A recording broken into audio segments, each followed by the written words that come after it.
Không được đứng ở đây đâu nhá, đứng sang hai bên hết nhá.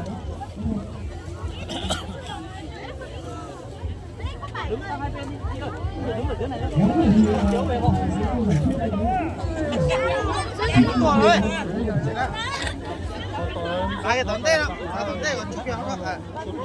Nhiều cái nhớ nó chưa, nhớ đây có trường là có chút gì đâu à? Chút gì đâu à? Không đổi nhau, không đổi ra. À, không đúng nha. Bác kiểu vậy. Cái sư à. Lịch không kia đi.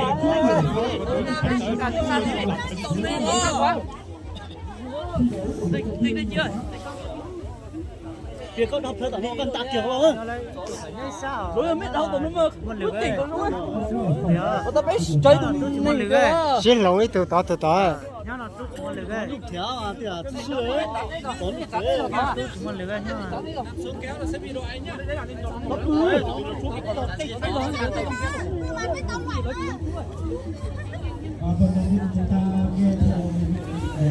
lúc này lúc qua đó này con người đứng ở dưới này đâu xuống được còn tay sờ vòng nó tao nó gì ôi được rồi cố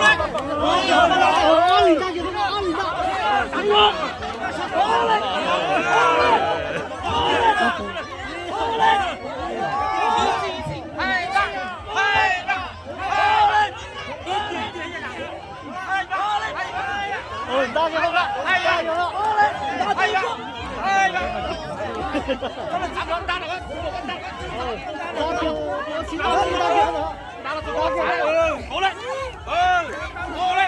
Chụp bút lấy. Trời ơi,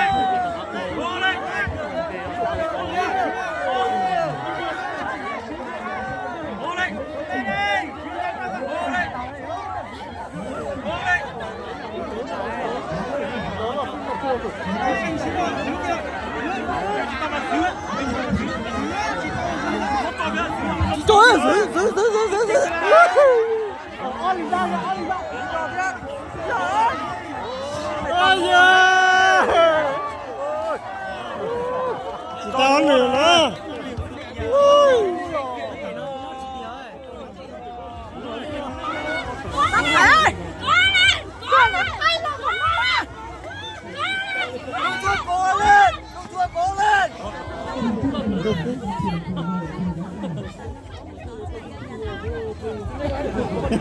ôi trời cười đi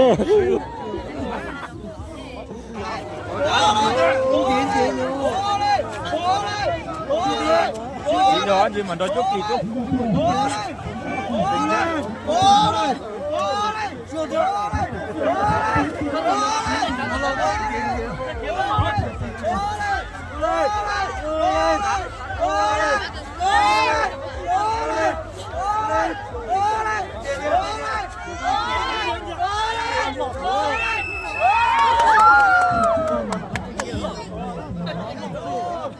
Trong sơn loài đó.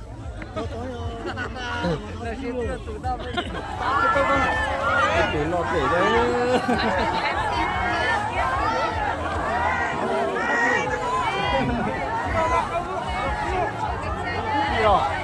Để toán cho một kiểu tập không luôn. Lò luôn.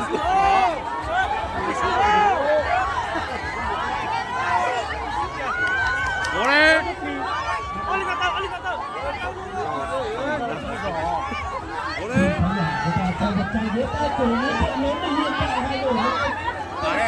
bỏ bây giờ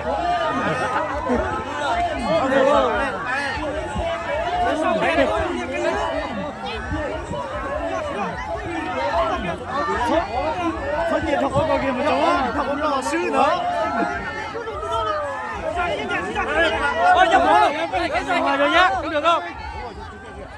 Không được ngoài nhá. Đấy.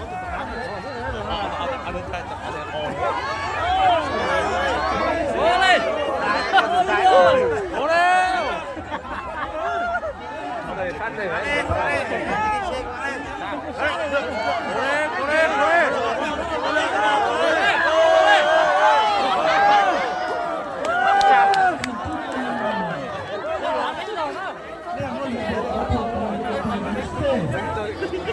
Các bạn ơi, tránh. Còn thấy rồi nào? Đã đến rồi. Đã đến rồi luôn. 到了手人冇對住啦。要睇散散啊！哦，打個二個1-0啊！哦，安利過嘛？哦，認識哦。哇，他背後你呢個是嘛是？看啥子？哦，安利過。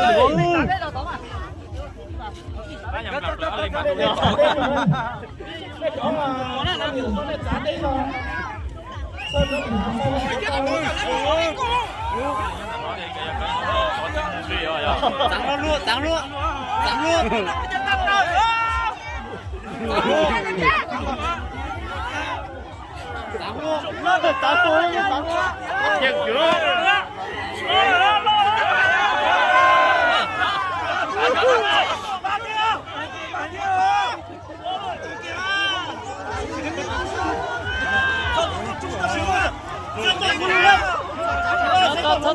Anh lên tặng luôn.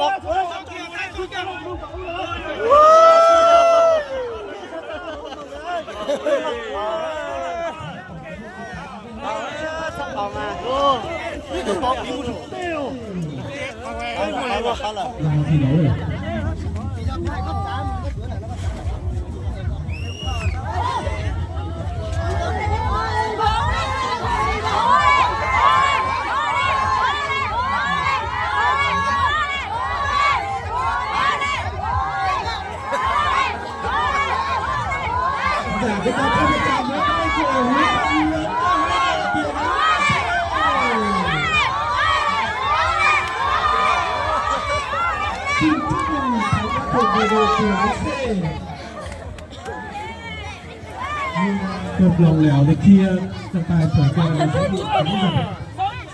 Cái gì cho là, cái gì cho tốt được chưa?